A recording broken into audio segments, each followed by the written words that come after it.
Ang ginawa ni Jesus nung tutuluyan siya dakpin at paparapatayin sa cross, sa tafsir ni Ibn Kathir, inipon ni Jesus Christ ang 12 disipulos niya sa loob ng isang bahay. Ang tawag sa disipulos, 12 na disipulos, Hawariyun. Nung naipon ni Jesus Christ ang 12 disipulos, sabi ni Jesus, sino ang papayag sa inyo na ang mukha ko ipamukha sa kanya? At pinagdikit niya ang daliri niya, magsasama kami sa paraiso sa kabilang buhay. Ang tumaas ang kamay doon sa 12 disipulos, yung pinakabata. Sa tafsir niya yan ni Ibn Kathir. Nagulat si Jesus na sa 12 disipulos, yung pinakabata ang tumataas ang kamay. Kaya 3 times niya itong inulit. Sino sa inyo ang papayag na ang mukha ko ipamukha sa kanya at magsasama kami sa paraiso sa kabilang buhay? Sa pangatlong pagkakataon, yun pa rin ang tumataas ang kamay. Kaya sinabi ni Jesus, ikaw yun. Pinatunayan ng Allah sa Quran, wama khataluhu wama salabuhu walakin syubbiha lahum. Sa pinakamalapit na kahulugan sa ating wika, sinabi ng Allah, hindi nila napatay si Jesus at hindi na ipako sa krus. Ang mukha ni Jesus pinamukha sa batang disipulos at ang tunay na Jesus ay inangat ng Allah.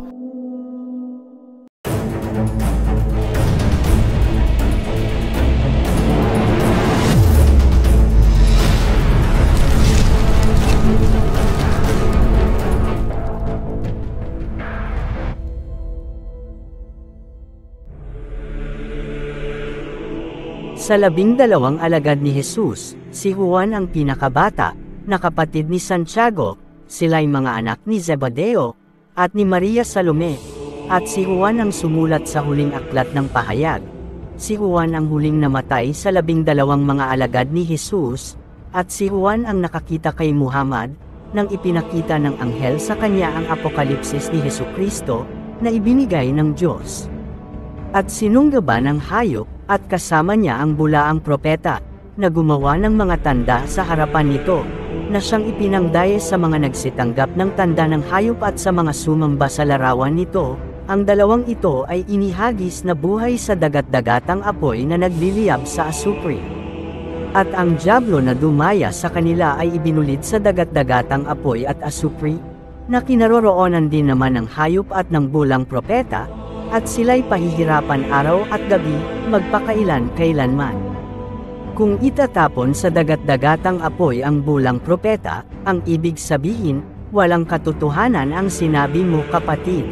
Sapagkat ang dyablo o si Satanas ay itatapon din sa dagat-dagatang apoy, kung saan itinapon ang hayop at ang bulang propeta, na ang dyablo ang dumaya sa kanila. Kung dinaya ng dyablo ang bulang propeta, ang kahulugan ay nagsisinungaling ka kapatid, sapagkat si Satanas ang ama ng kasinungalingan, na siya rin ang dumaya sa bulang propeta, at ang bulang propeta ay dinaya ang mga taong naniniwala sa kanya. Patutunayan ko sa iyo kapatid, na ikaw ay nagsisinungaling, kung totoong sinabi ng Diyos kay Muhammad. Ang mga pangyayari, bakit hindi binanggit ng Diyos ang pangalan ni Juan? Sapagkat si Juan ang pinakabatang apostol, na humilig sa tabi ni Jesus, nung sila'y nagpapaskwa, na tinatawag, ang hapunan ng Panginoon, at kung nandoon ang lahat ng kanyang mga alagad, ibig sabihin, nandoon si Judas Iscariot, ang nagkanulo sa kanya. Na nakarinig sa sinabi mo kapatid. Nung tutuluyan siya dakpin at paparapatayin sa cross, sa tafsir ni Ibn Kathir, inipon ni Jesus Christ ang 12 disipulos niya sa loob ng isang bahay.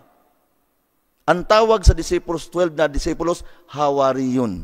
Nung naipon ni Jesus Christ ang 12 disipulos, sabi ni Jesus, sino ang papayag sa inyo na ang mukha ko ipamukha sa kanya? At pinagdikit niya ang daliri niya, magsasama kami sa paraiso sa kabilang buhay. Alam pala ni Judas na si Juan ang papatayin sa krus, bakit kailangan pa ni Judas magbigti?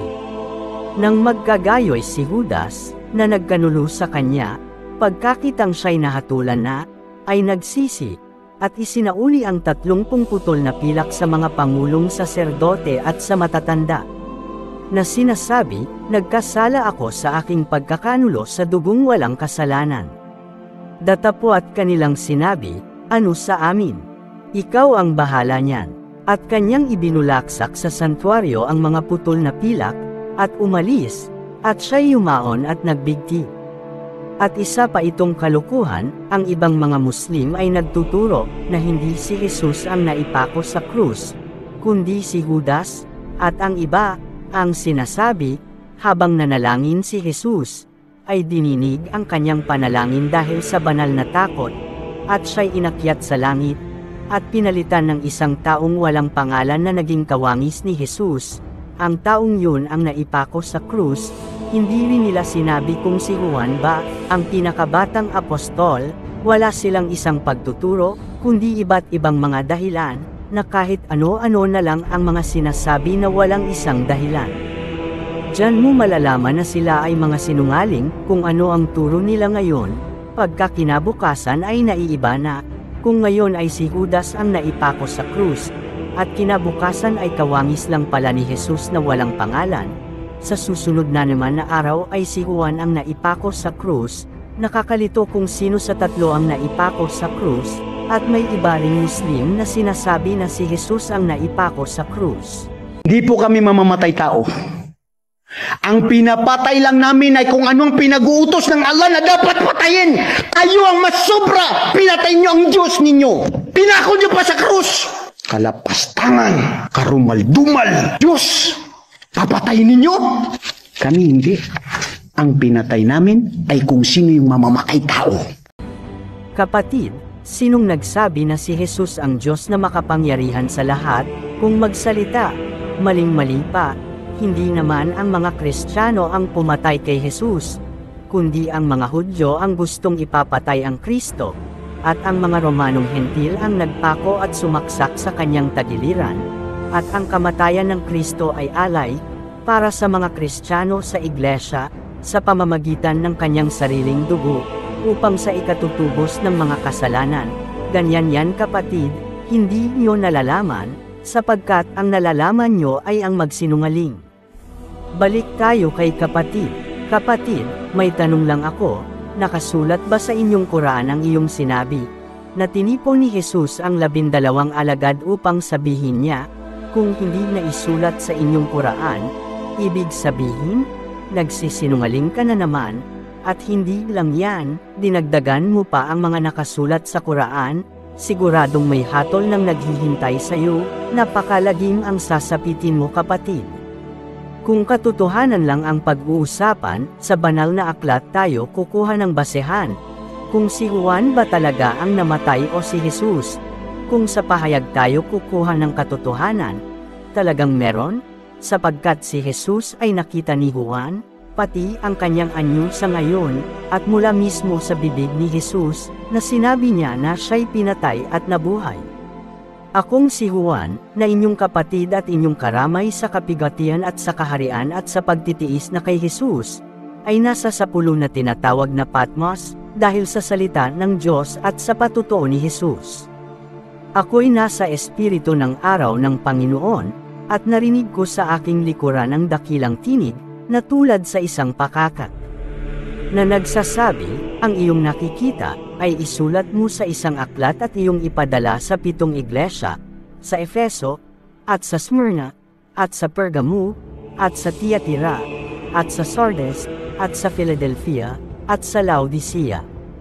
At ako'y lumingon upang makita ang tinig na nagsasalita sa akin. At nang ako'y lumingon ay nakita ko ang 7 kandelerong ginto.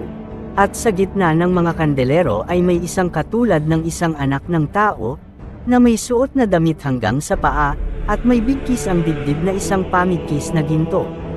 At ang kanyang ulo at ang kanyang buhok ay mapuputing gaya ng balahibong maputi ng tupa, gaya ng nyebe, at ang kanyang mga mata ay gaya ng ningas ng apoy.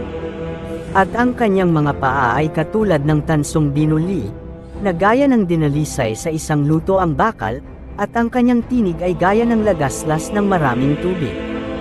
At sa kanyang kanang kamay ay may 7 bituin, at sa kanyang bibig ay lumabas ang isang matalas na tabak na may 2 talim, at ang kanyang mukha ay gaya ng araw na sumisikat ng matindi. At nang siya'y aking makita, ay nasobasob akong waring patay sa kanyang paanan. At ipinatong niya sa akin ang kanyang kanang kamay, na sinasabi, huwag kang matakot, ako'y ang una at ang huli. At ang nabubuhay, at ako'y namatay, at narito, ako'y nabubuhay magpakailanman, at nasa akin ang mga susi ng kamatayan at ng Hades.